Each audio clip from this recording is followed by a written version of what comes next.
Hello everybody and welcome back to Gaming on Caffeine. My name is Isaac and we are back for episode 27 of my modded survival island.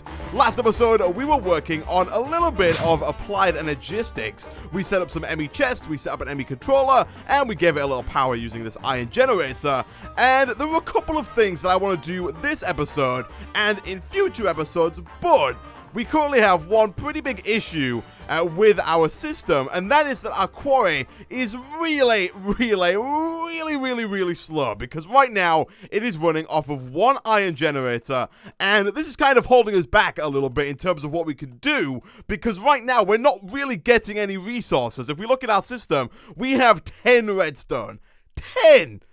We can't do anything with 10 redstone. Now, granted, we are growing redstone over here, but it's still very slow. And so what I want to work on today is I want to work on giving our quarry just a massive surge in power. And of course, the best way to get just a whack ton of power fairly easily is a big reactor. Obviously, what else would it be? So today, we are going to work on our very first big reactor. And I think we're going to start with a 5x5 reactor. I've dug out a little bit of a hole down in this room, and what I kind of want to do with all of my power is I want to centralize it probably in this room down here, so eventually all of our power is being generated and stored in one place and then getting sent out, whether it be by conduit or by Tesseracts, over to everything else. I don't want to have like 50 different iron generators all over the place. I don't want to have little dynamos powering different sections. I just want one section of power that powers everything. That's the plan. It's going to take a little while because right now our power is very much segmented,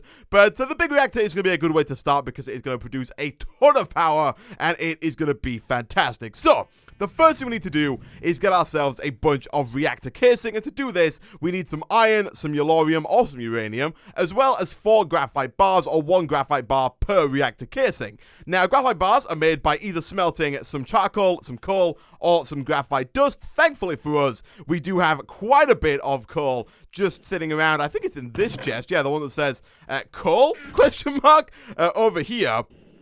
And a few episodes back, we did make our induction furnace, so smelting up a ton of these bars shouldn't be too much of a big deal. And as far as iron goes, we have 582, which is more than enough. I'll take 2 stacks of that. And then yellorium, we have 288, and uranium, we have a further 329. So we're actually more than fine on both of those. And again, I'll take 2 stacks of uranium. We're not quite going to need that much to make the reactor, but when it comes to powering the reactor, uranium and yellorium both work in exactly the same way. So if we have any extra, we can go ahead and throw that in there. Look at this. I love how fast this induction furnace is. It's fantastic. So if we do something like this, throw iron in the corners, throw the uranium in the middle, that gets us 64 or a stack of reactor casing. Nice. So what we're going to do to start with is we're going to lay out a bit of a frame, which for those who have built a big reactor before will look very familiar. The corners, or should I say like the outer casing, or the outer edges, the outer corners, the outer sides, maybe? These corner sides need to be made of reactor casing. The middle can either be made of glass or more reactor casing. I think we will probably make it out of reactor glass, just to make it look a little bit nicer. I might make the walls actually out of reactor casing like this, just because glass is, of course, a little tiny bit more expensive to make. But we'll do something like this, and then I'll make the front out of glass, just so it looks a little nicer. And there we go, reactor casing. That's fine. We can go ahead and quickly grab the rest of this, and we should be able to make a bunch more fairly easily. Thank you very much.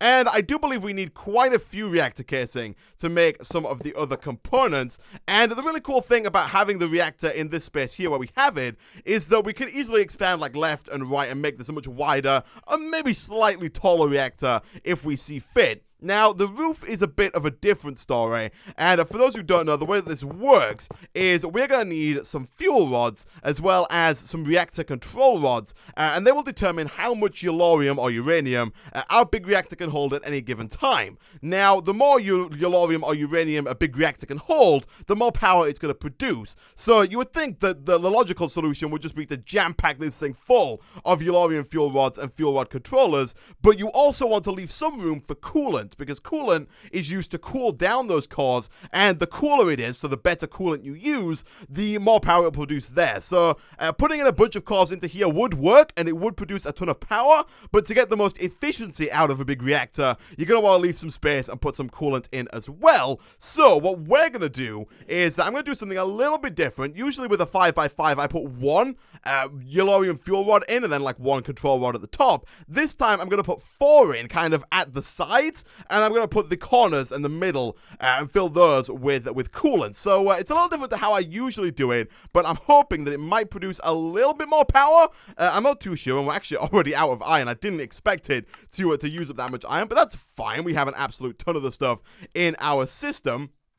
And I said we have a ton of the stuff. We have a lot of the stuff. I wouldn't quite say we have a ton because, like I said, we are actually not doing great considering it is episode 27 of this series. And oh, you're already out. I didn't put a supplier pipe on there that I said I was going to do last episode. That is fine. I can just put you on there, and then I will take more of you for over here. We definitely don't want our AE system to turn off, because if that turns off, then like most of our stuff just disappeared, which is not what we want at all. So let's go ahead and grab some more of that. Let's make ourselves some more of these fuel rods. We are going to need 3, 6, 9, 12 of these in total. So a little bit more graphite.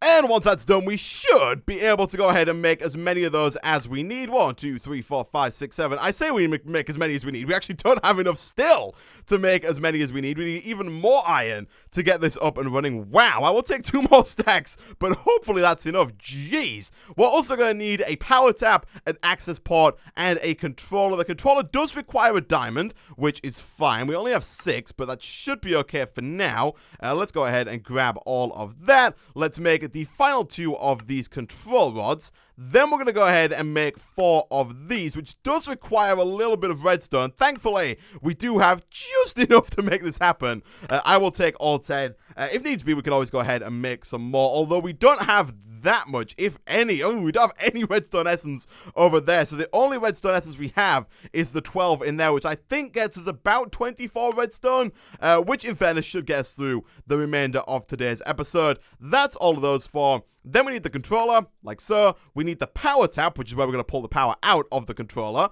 And then we also need an access port, which is where we're going to go to put our yellorium in. And for that, we're going to need a chest, which we do have, good stuff, as well as a piston, which we don't have, but that's fine. We can always go ahead and grab some cobble, which I was hoping would be in there, but of course it's not. Whenever I actually want cobble, it's flipping nowhere to be seen, and whenever I don't want it, it's clogging up my inventory everywhere, but that's fine. We'll take that. There should be some oak in here. Good stuff. We've got 1 redstone left on us, so just enough to make this work. And if we do something like this and this, we got ourselves the access port. Nice. So I think that's actually everything that we are going to need to make this big reactor work. So all we got to do now is put these at the top where I'm going to have them, which are in the 4 sides like so. We're then going to put we're going to fill in the tops like this for now. And then what we're going to do is we're going to fill the top there.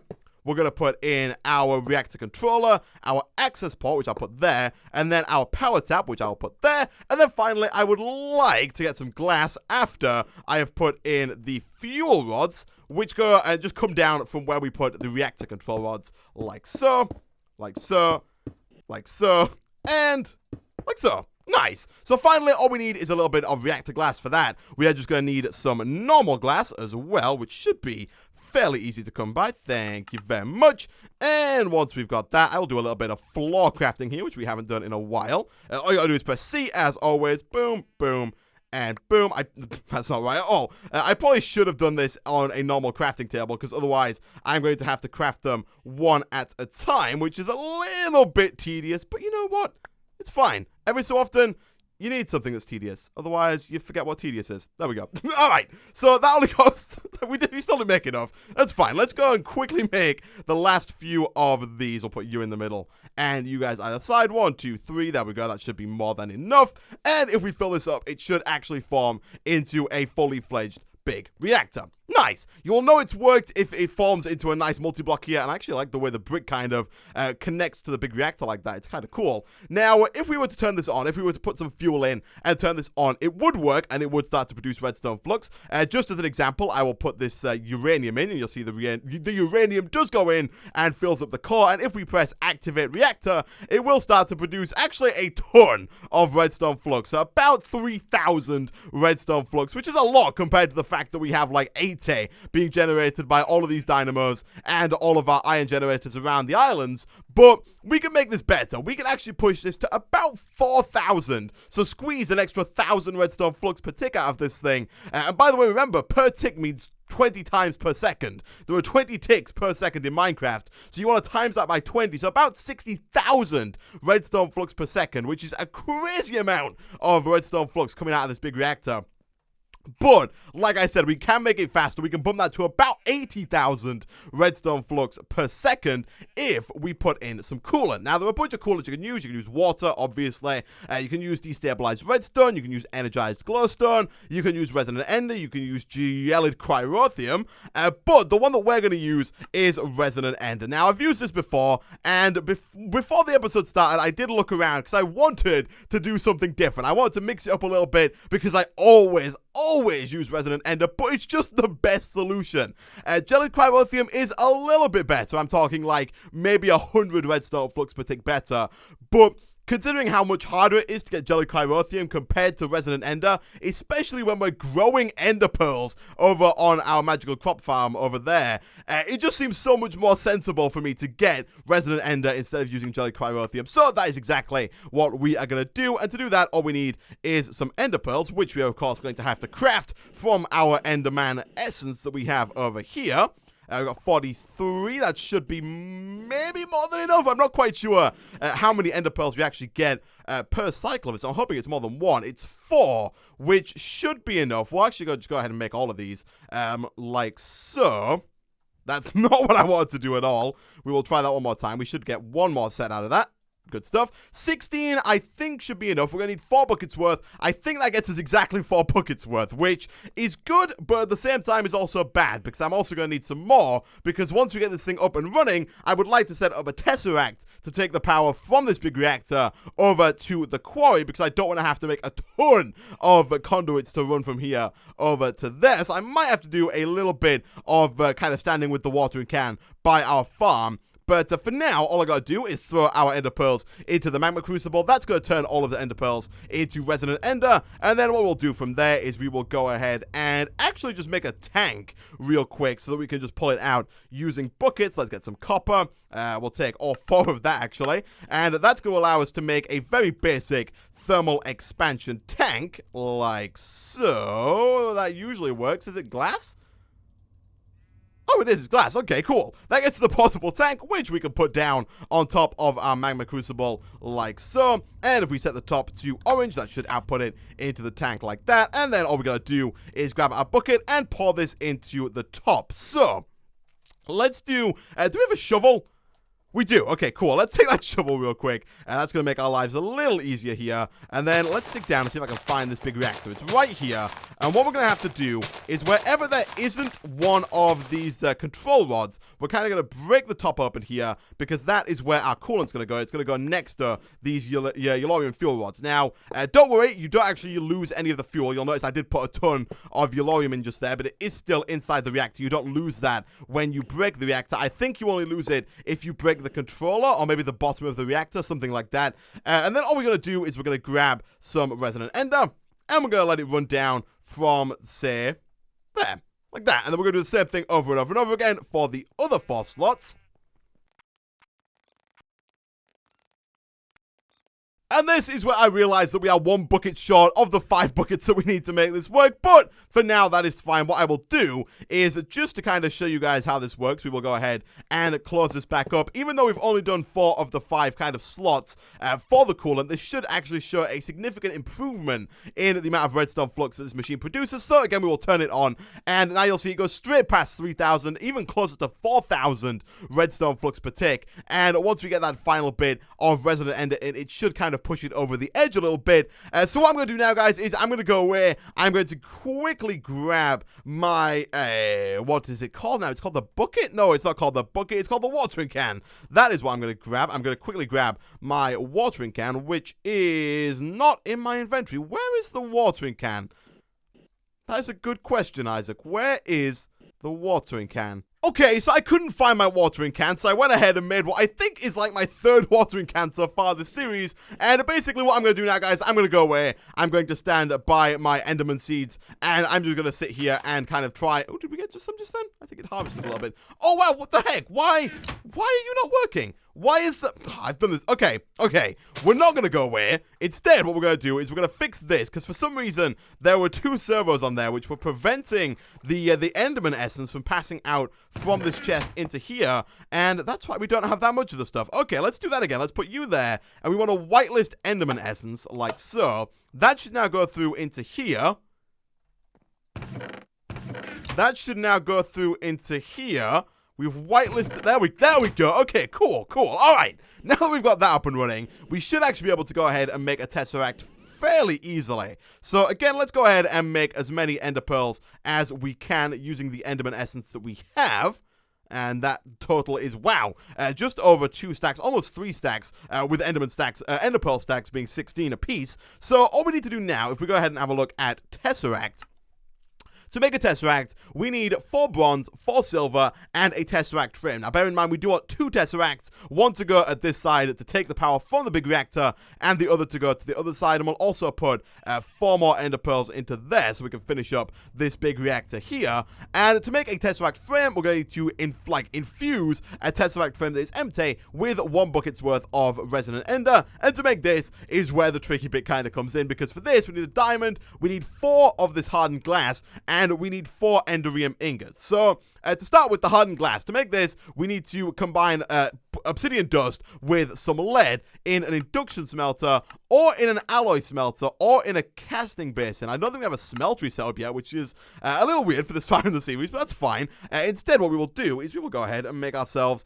an induction furnace if it's not that expensive. It does require a little bit of invar, 2 redstone, and a machine frame, which shouldn't be too big of a deal. Let's have a look. Do we have any invar? We do. We have 10. I will take all of that. Do we have a machine frame lying around? We do. Good stuff. We'll take 1 of... I meant to take 1, not 10. We'll take 1 of those. That makes life a lot easier. 4, 5, 9, 10. We actually just need 10. Wow, that's extremely coincidental. And then we're going to go ahead and grab the remainder of our redstone essence, which is 12. We only need 8. Sorry, 9. So we might as well just grab 9. And then we'll use that to make our final... I requested 9, right? Did I request 9? Wait, where did it go? You said we had 12, and you've given me 7. What is this? why am I... Okay, do we have any spares over on this side? How... My jetpack's running out. Yeah, okay. My jetpack was running out a little bit there. What the heck? Have I... Oh, I'm flipping. I've done all this wrong. Here we go. There we go. Alright, we have a ton of redstone, guys. Wow. I thought it was... Oh my gosh, yeah, my jetpack. I thought it was a little weird that all of that stuff just seemed incredibly low. The server has been running for a little bit of time here. I thought we were just getting some extremely bad luck. Let's put...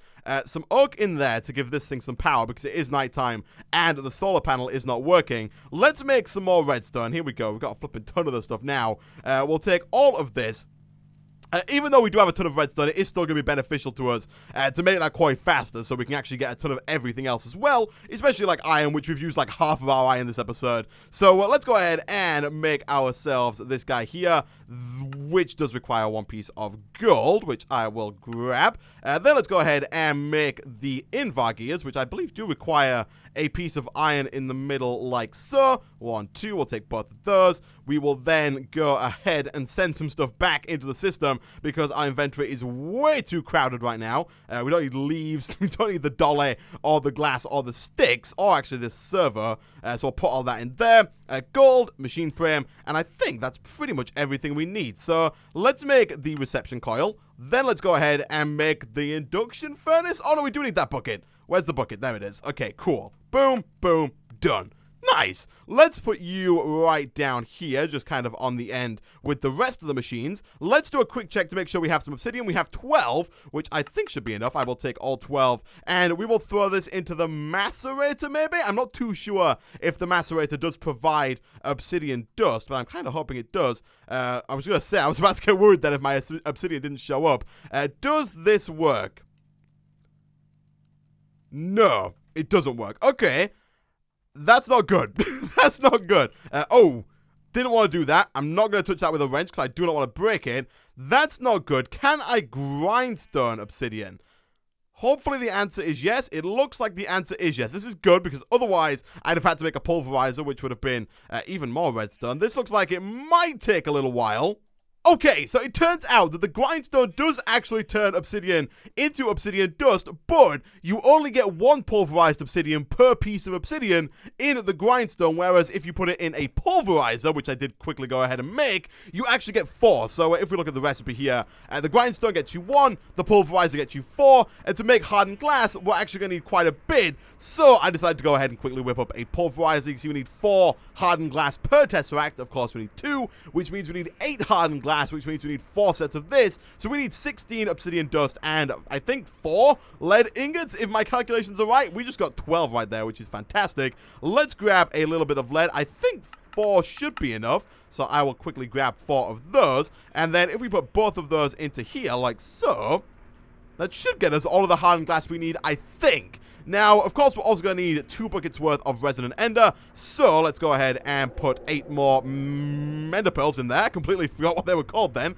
I was going to call them magma pearls for whatever reason. Then let's just wick up, my words are just gone today. Then let's go ahead and whip up a quick bucket so we can go and finish up the big reactor over here. To do that, all we're going to do is just grab this guy and put you... Oh, my jetpack! No! No! Okay, the good news is we can do this. That should teleport us out. Yeah, so be careful when you're putting down the resonant ender. If you stand in it, it will teleport you away. And also, don't forget that you should keep your jetpack on you at all times. Then let's go and put our reactor casing back down. Cover up this grass with a little bit of dirt, which we probably just put away. What did we do with all that dirt?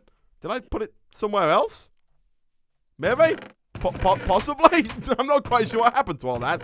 Anyway, never mind. We can fix that later on between episodes. For now, all we need to do is check that we have enough hardened glass. We do. And the next tricky bit is making the enderium ingots, because the enderium ingots are also pretty expensive. One really cool thing we can do in the future is we can make enderium seeds, so we can just grow enderium ingots. But for now, we're going to have to combine blazing pyrotheum dust with enderium blend in an induction furnace. Pyrotheum dust being made using blaze powder, redstone, sulfur, and coal powder. Do we have any sulfur lying around? We might not. That's fine, I think, because we can probably get it some other way. Maybe, I'm hoping.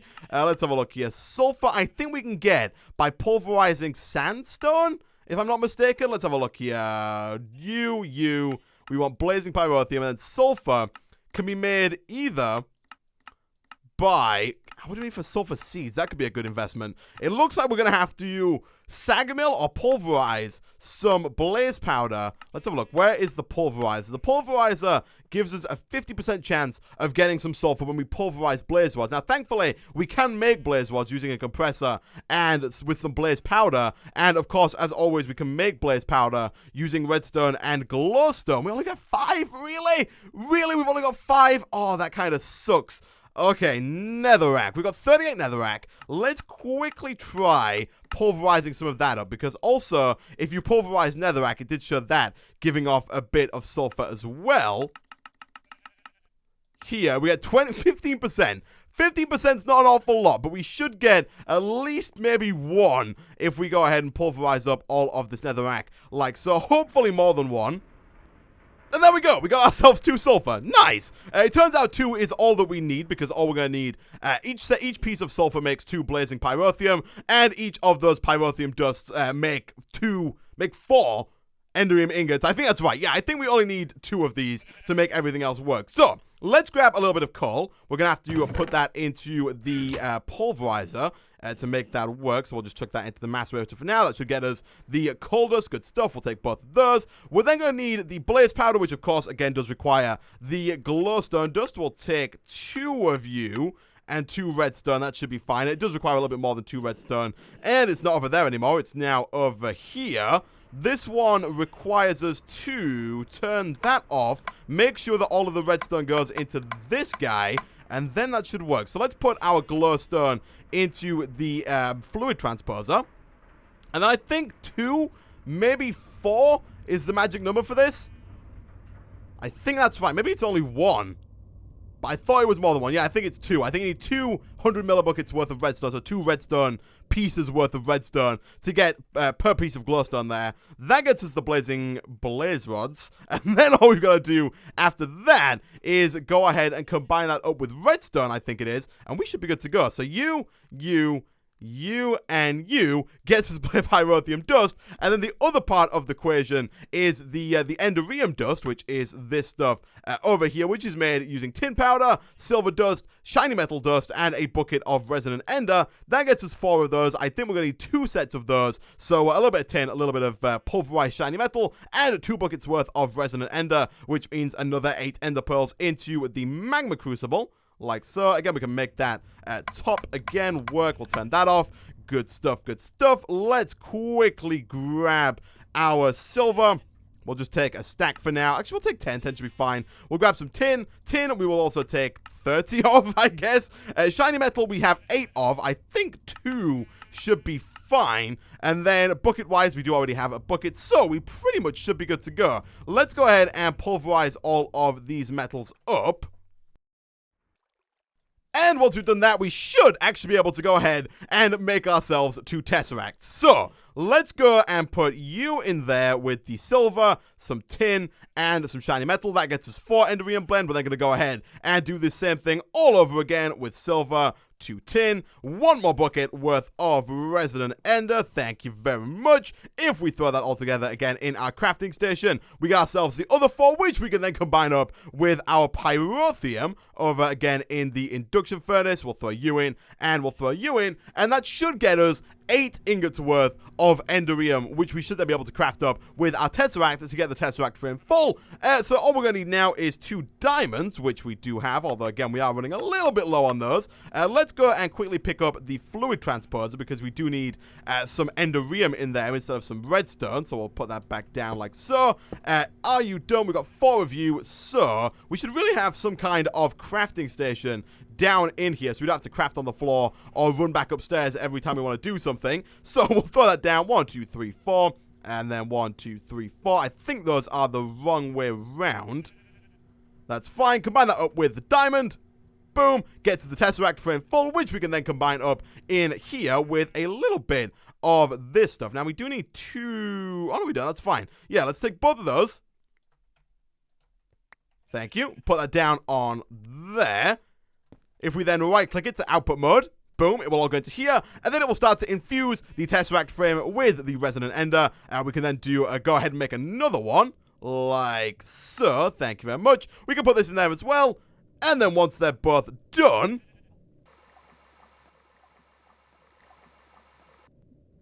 all we need to do is combine those up with a little bit of copper, to actually some bronze, like so. We'll take 8 of you and a little bit of silver, and I think we have ourselves 2 Tesseracts. Nice! So, all we need to do now, again, if we go ahead and turn this on, now that it has that extra little bit of coolant in there, it should easily surpass the 4,000 mark, and I think it goes to about 4,024, if I'm not mistaken. Maybe? Yeah, there we go. I thought it was going to stay at 423 there for a second, but it does go up to 4.24 thousand redstone flux per tick, which is fantastic. We will then put 1 Tesseract down right about there. We will give it the frequency of 1. We will call it Isaac Power, with a Q in there apparently, power, and then we will add that frequency, save that frequency, leave the, I'll set this to ignored, and then we will set this to send energy. We want it to send energy. We do not want it to send or receive items or fluids, at least not for now. And then what we'll do is over here next to the quarry, I think the quarry should be able to accept the power from the Tesseract directly. If not, we will have to go ahead and make a conduit. But what we should be able to do is select Isaac Power, give it a tick, set that to ignored, and this should start to speed up pretty rapidly. You can see that at the top now, it is actually full on redstone flux. It's getting up there too. Look how fast this thing's going.